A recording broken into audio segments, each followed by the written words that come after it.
Welcome back from the Christmas holidays. I'm gonna go ahead and let you guys know that first and foremost, welcome.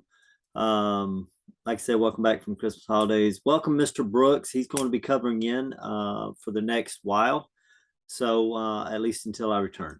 So, um, of course, I'll let Mr. Brooks introduce himself, and I've told him how you guys are amazing, and I truly hope that you guys will prove that to him. So I'm going to constantly be looking at my notes over here to my right, just so I make sure I stay on track. Just forewarning, if I have to break the videos up into small segments, it's only because my internet keeps dropping on me for some reason today here in South Carolina.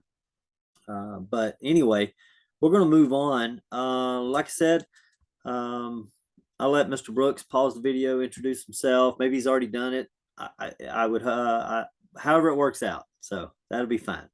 What we're going to be doing today is we're going to just kind of recap where we left off before I left and before obviously the 9-week semester exam. So we're going to talk about wall framing. We're going to go into it a little more deeper. We're going to talk about the tools that we require to use in constructing. We're going to talk about the material we're using. I know I briefly went over 2x4s, 2x6s, nominal, actual dimensions, and so forth. But we're going to go and dig into it just a little bit deeper. So we're also going to look at different types of fasteners that we use as well. Screws versus nails, different types of nails, what each nail size does, and what its purpose is for. So we're going to go ahead and move on, or move forward rather. And I'm going to go ahead and let's bring up, let me see if I can bring up, see if I can share a screen here of, here we go. Let me go ahead and share this with you guys. Okay, so I'm going to move this guy up here so I'm not constantly looking to the right there. All right, so looking right here, I want to start with part one of wall framing. And I've mentioned this before. We have different names and different terms for different. Let me go ahead and do this. Make sure I don't run over because I'm really good at running past the time that I'm anticipating. Let's see here. There we go. Okay. So the names of the material or wall sections, for example, we'll talk about bottom plate, top plate, and stuff like that. Obviously, our bottom plate can be either a bottom plate, sole plate, seal plate. But as long as we know it's that bottom lower horizontal framing member that we attach our vertical studs and members to, right? All right. So different types of plates, as it says here, the top and bottom horizontal members of the wall frame are called plates. The bottom plate is called a sole plate, bottom plate, or shoe. Never heard it called a shoe, but like I said, it depends on where you are and what they're calling things. The top members are called top plates. And of course, we determined that the upper top plate is either called the double plate or the upper top plate. And some people just call it a plate. So but we're going to, for class purposes, we're going to call it either upper top plate or double top plate. So we talk about the studs, vertical members of the wall frame, which will be called studs. They can be called studs, cripples, trimmers, king stud. Those are all very specific members, and they all have very specific responsibilities within that wall. So as we all go through the actual layout, you guys will see that and where that comes into play. So we're going to talk about studs and vertical members of the wall frame. On center studs that must be cut to allow for an opening are called cripple studs.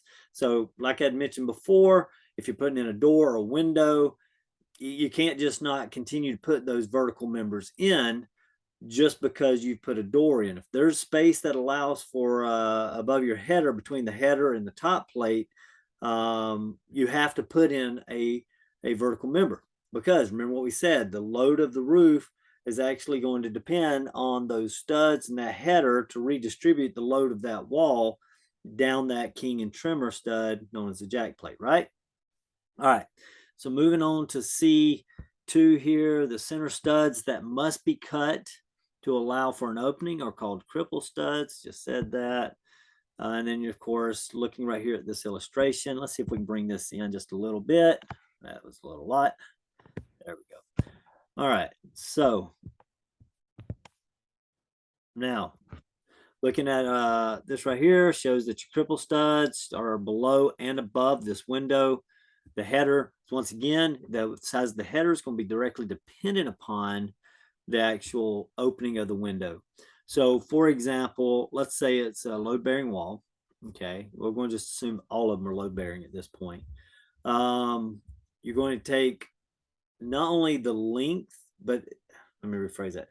The opening size is going to be directly dependent upon what size lumber you use. We may use a 2x6 for a small window or door opening. We may use a 2x8 as it gets bigger, 2x10, 2x12 if it's even larger than that. And yeah. And then of course you can see right over here to the inside, which is supporting that header, is your trimmer or jack stud, right? And then the outside of it looks just like a normal stud, but anytime you have a trimmer stud that's supporting the weight of that header, the king stud supports that trimmer stud. It lines up on the outside, your header being right here, king stud here, just as it's illustrated here. Don't forget that trimmer stud, for nail off purposes, has to continue all the way up to that top plate right there. Okay, can't forget that. And of course it runs all the way down here. This is your rough seal. Your rough seal, the reason it's called a rough seal is because that's not your finished product. You're going to put a window stool or you're going to put some type of trim there to finish out that. So whenever you determine your window opening, whatever dimensions it is, you always want to account for a window stool to sit in there. And typically those are 1 inch thick and they're nice, pretty, whatever the customer or contractor decides to want to put in at that point. All right, so looking at the door over here, it's a little simpler, right? This one here doesn't have, the door goes all the way up to the top of the wall or top of the top plate. So therefore you have your trimmer stud, king stud, header, and it's completely butted up. Sometimes if you have an 8-foot wall, you typically have a 7-inch door or a 7 foot. Let's see, it's typically about to the bottom of your header is approximately, I don't know, what is it, about 82 inches, something like that.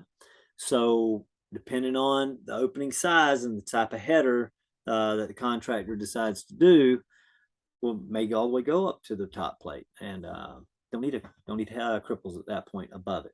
Same thing though, you still have, and it says stud here, but we do call that a king stud. Okay, jack or trimmer stud there, bottom plate or sole plate down here. All right, so we're going to bring that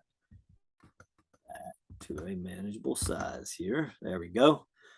Your stud walls are typically 2x4.